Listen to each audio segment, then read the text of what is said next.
Bien, alors nous voilà sur le tableau de bord. Sur le tableau de bord, déjà, on voit en bleu un certain nombre d'informations. Ici, je vois qu'il y a un mail qui n'a pas encore été lu. Alors peut-être qu'il a déjà été lu parce que vous l'avez lu dans votre boîte perso, et donc si vous ne cliquez pas là-dessus à un moment donné, ça va rester en bleu en permanence. Je vois que dans ce cours-là, il y a des annonces nouvelles que je n'ai pas encore regardées, et il y a des discussions aussi nouvelles auxquelles je n'ai pas encore participé. Je vois que dans ce cours-là, il y a une annonce aussi à visualiser. Je vois toutes les tâches à exécuter. Alors les tâches à exécuter, en général, ce sont des travaux à rendre ou à faire sur la plateforme. Les devoirs plus classiques ne figurent pas ici, il va falloir aller les chercher ailleurs. Quoi d'autre? Eh bien, c'est à peu près tout. Alors on pourra aller voir sur le calendrier un tout petit peu plus tard.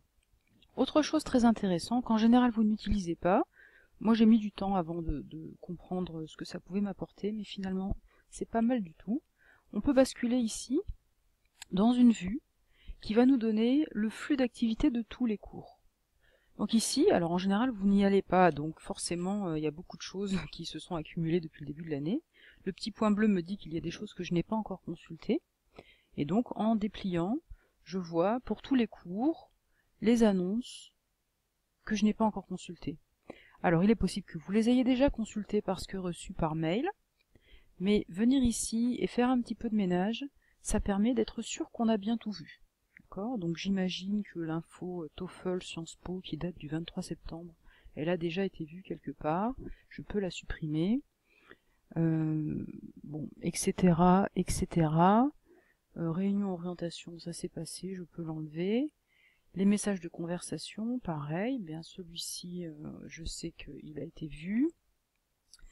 Les notifications de tâches, donc ça ce sont toutes les tâches qui apparaissent à droite, bon bah il y a toutes les tâches depuis le début de l'année, on peut retirer tout ce qui a déjà été fait, de façon à avoir un tableau de bord des activités propres, et qui me permettent de visualiser uniquement tout ce qui s'est passé depuis la dernière fois que je me suis connectée. Donc ça, à vous de le régler.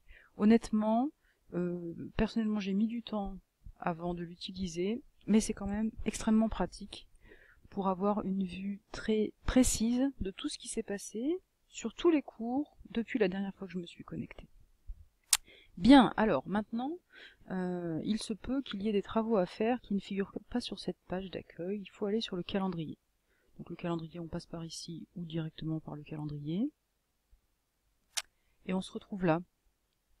Alors on peut voir le travail à la semaine, au mois, ou bien tout ce qui est à venir. Et puis on peut cocher pour voir apparaître que certains cours. Alors si je veux que la physique-chimie au hasard en terminale, eh bien je vois tout ce qui est à venir. Donc ça, il y a des tâches, et puis il y a des événements qui ont été programmés. Si j'y ajoute l'anglais, eh bien je vois toutes les choses qui sont à faire en anglais en plus, etc., etc. Maintenant, si je me rends dans un cours donné, au hasard physique-chimie, je vais retrouver également sur la page d'accueil, si ça a été choisi en page d'accueil, ou bien ici ça s'appelle programme, le programme. Alors je vais aller à aujourd'hui, et là je vois tout ce qui est prévu, donc ça c'est tout ce qui a été, tout ce qui est passé, donc je peux voir s'il y a des choses que je n'ai pas rendues d'ailleurs, et puis tout ce qui est prévu pour l'avenir.